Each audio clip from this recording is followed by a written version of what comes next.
All right, so I'm talking to Ramon, who's a listing agent of a property now. We're kind of discussing different solutions to help a seller get out of a home that's listed for about $445,000, but they owe $441,000, and they're at a point right now that if they could find a buyer at that list price of $455,000, then they would still have to bring some money to closing to cover commissions and closing costs. So everybody's on board to help this seller get out from underneath this house, but there are some limitations with this. And so here's how we are looking at this, both with an investor hat and also with a creative hat as a real estate broker or agent.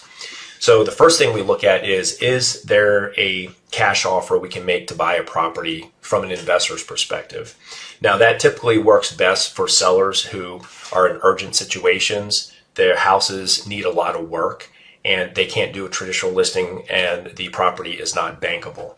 In other words, a buyer can't get financing that's not going to pass a 4-point inspection, and they're relying on cash buyers. So this property doesn't fit that description. And the seller isn't able to sell it at a big discount anyway because they don't have enough equity in it. Again, purchase price or market value is probably in the mid 400s or a little bit lower than that, and the loan balance is 441. So the second option would be, okay, well, what if we could structure owner financing on it, whereby because the seller's not expecting any down payment, you could literally work a deal where we could do a loan takeover. Seller can put the property into a trust that protects the loan, and then a buyer can come along and just take over the obligation of the loan. The challenge with this property is the interest rate on it is 7.25%. Ramon, that means they probably purchased it within the last year or two?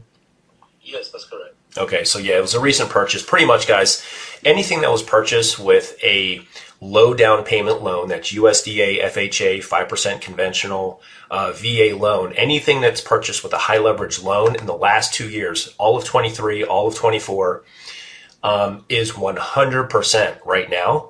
Seller's going to have to bring cash at closing if they do any kind of real estate commission on it, and they're paying closing costs because property values did not go up since then.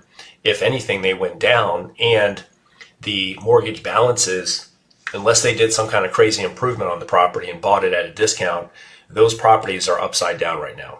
So a lot of those are going to be short sales. So what I would suggest, Ramon, have you had conversations with the seller about doing a short sale? What's their next move right now? Like after they sell this house, what are they trying to do?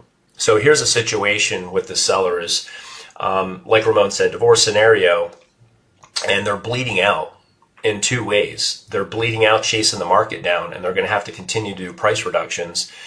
They're also going to bleed out if it does sell at a lower price. They're going to bring that cash at closing. Ramon was saying they have up to about $16,000 they can earmark to bring to closing to make the loan whole and settle this property and get it behind them. But then the third way they're bleeding out is carrying this $3,600 monthly payment at a 7.25% on a $440,000 loan balance. In a lot of ways, you almost have to come to a point where you can make a business decision. If the property's not selling, they have two options. They can either keep reducing the price and keep expanding the amount of money they're going to have to bring to closing, if they even have that amount of cash when it eventually sells, because showings are non-existent on the property at its current price right now. That's the case with a lot of properties out there. Or they can go to the short sale route. If they go to the short sale route, we can then update the listing with the short sale, and then we can put the property price down to a point where we know we can hook a buyer, and then work to get the lender to take the haircut and get the seller up to $10,000 of relocation money. And we can do that at no cost to the seller and no cost to the listing agent. It's a way to get out from underneath this property, and the seller would avoid the potential for a foreclosure hitting their record. It would avoid them having to bleed out more cash carrying this monthly payment and having to bring more to closing. In fact, they could actually potentially walk away from closing with some relocation money. When we get these approved, we always get them off of the liability of getting a deficiency judgment. This was their primary home, so that's not going to be a problem. Getting the lender to release them from any forgiven debt or canceled debt, because the lender is going to have to take a haircut on their loan balance, considering where the market is right now and the fact that this thing isn't moving. Then now we can do a short sale and have half the impact on their credit and get a mortgage ready in 2 years or maybe 3 years at most if they work to improve their credit. So, and in a lot of cases, if the seller can't continue making the mortgage payments, that's the bleeding that can stop as well immediately. So that's a recommendation I would have, Ramon.